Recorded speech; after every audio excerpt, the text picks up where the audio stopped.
And now, friends, once more it's time for that friendly custom of ours on these programs. I mean, a visit to the old Maxwell House here on the lot for a steaming cup of Maxwell House coffee. And, Meredith, will we enjoy our coffee with the music that goes with it?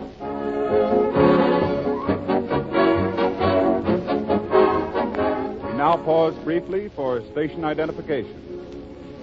KFI, Los Angeles.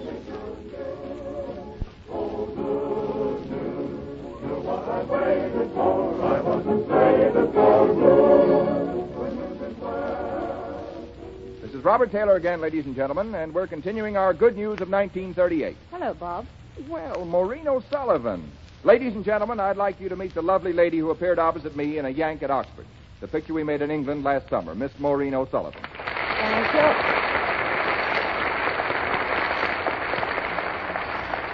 Maureen, it's swell to see you again. Won't you sit down a minute and listen to the music? Well, Bob, I understood, that is, wasn't I to do a scene from A Yank at Oxford at this point? Well, no, not right now. The drama comes a little later in the program. Oh, that's strange. The gentleman in charge out there just told me to go right ahead now. Gentleman in charge? Yes. Mr. Burney. Mr. Oh, wait a minute. Hey, Jack.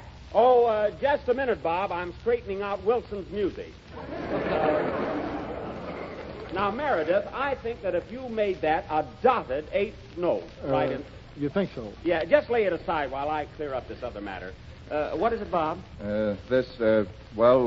Maureen O'Sullivan... Oh, I'm terribly sorry. Miss O'Sullivan, meet Robert Taylor. I know Mr. Taylor very well. Oh. Now, listen here, Jack. I don't mind your giving suggestions, but when you start sending people out on the stage in the middle of the program and confusing everybody, that's going too far. I should say it is.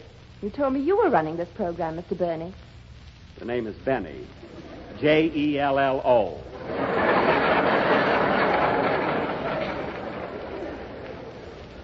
Now, look, Bob. My plan was to have Maureen here. The name is Maureen. Maureen, come out and do a dramatic scene. You know, something to take the curse off of the first part of this show. I think that's a good suggestion.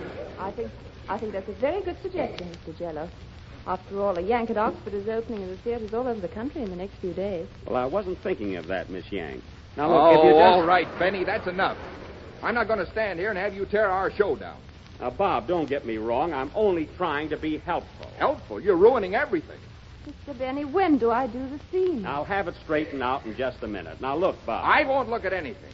I started out with a good show tonight, and now where am I? Well, don't get excited. I didn't say it was your fault that the show isn't good. Not entirely your fault. What do you think, Maureen?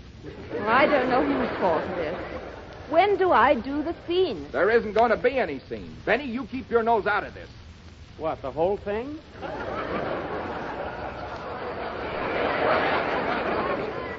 Look, Bob, if you didn't want me to tell you how to run the program, why did you send for me? Who sent for you? Well, of course, I didn't know they'd gone over your head. Who went over whose head? Now, don't get acrobatic. You know how I happen to be here tonight, don't you? No, I don't. Do you two mind if I sit down? No, not at all. Now, Bob, look, it was perfectly simple. I was walking along Hollywood Boulevard, minding my own business. I can hardly believe that. Well, I was walking along anyway. And who should I see a block or two away but the head of MGM's radio department, Louis K. Sidney? Yeah, go on. Of course, I had no intention of forcing myself onto your program, but after I caught up with Mr. Sidney, we passed the time of day. One thing led to another, and I saw where the conversation was going. So I came right out and I said, L.K., I always called him that, L.K., would you like me on the Maxwell House program Thursday? Oh, you said that, huh? Well, what else could I say? I didn't want to embarrass him. Of course, he was tickled to death. He was, huh? What did he say? Well, he was very enthusiastic. He said, Jack, why don't you give me a ring in a few weeks and we'll talk about it. Yeah? Well? Well, I forgot to call him, that's all. I had to come down. I couldn't let the fella down, you know. Well, it's plain to see, Jack, you wished yourself on the program, and I know, because Mr. Sidney told me he didn't want you. Oh, he did, eh? The big gossip. Hey, you don't know what you're talking about, and I'm getting tired. Well, why don't you do what millions of others are doing? Refresh yourself with a cup of Maxwell House. Bob, do I understand that this gentleman has nothing to do with the show at all? Absolutely nothing. Well, he's been giving orders like a second lieutenant. He's had me waiting for 10 minutes out there. What's the idea, Benny? Keeping Maureen O'Sullivan out there cooling her heels. O'Sullivan heels. That's a pip. Now, that's what you need on this program. Oh, that's dynamite. That's not funny, Jack. Bob, he's got Jack Conway standing around there, too. Mr. Benny, how much longer do I have to wait?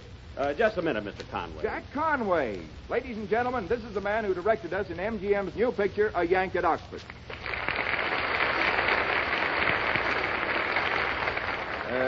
Jack, Maureen, I'm terribly sorry if you've come here under a misapprehension. Oh, I don't mind, Bob.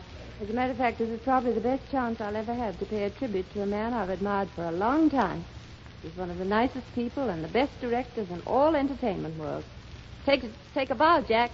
Well, thanks, Maureen. I really... Sit down, Benny. She means Jack Conway. Well, you've got to admit it was a natural mistake. Two Jakes here.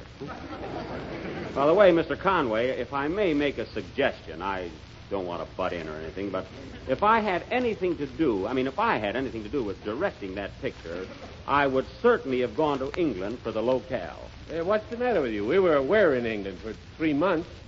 Well, then you should have made the picture while you were there. We did. Well, then I'm right. You see, Bob, how I'm helping your program? I don't know what you fellas want anyway.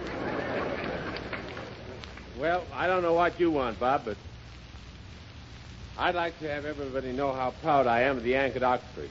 I think you, Maureen, and Lionel Barrymore gave wonderful performances. In fact, I'm proud and grateful to everyone in the cast, especially those fine English players who helped us so much. It was a pleasure to work with all of you.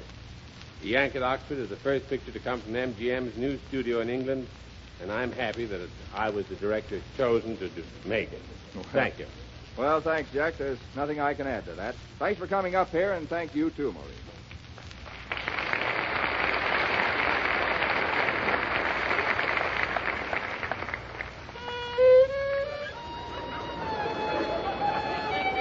Jack! Jack, please go away, will you? Will you? Oh, you're afraid you can't follow it, huh? Play something, will you, Meredith?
That was Meredith Wilson and his orchestra playing Can't I.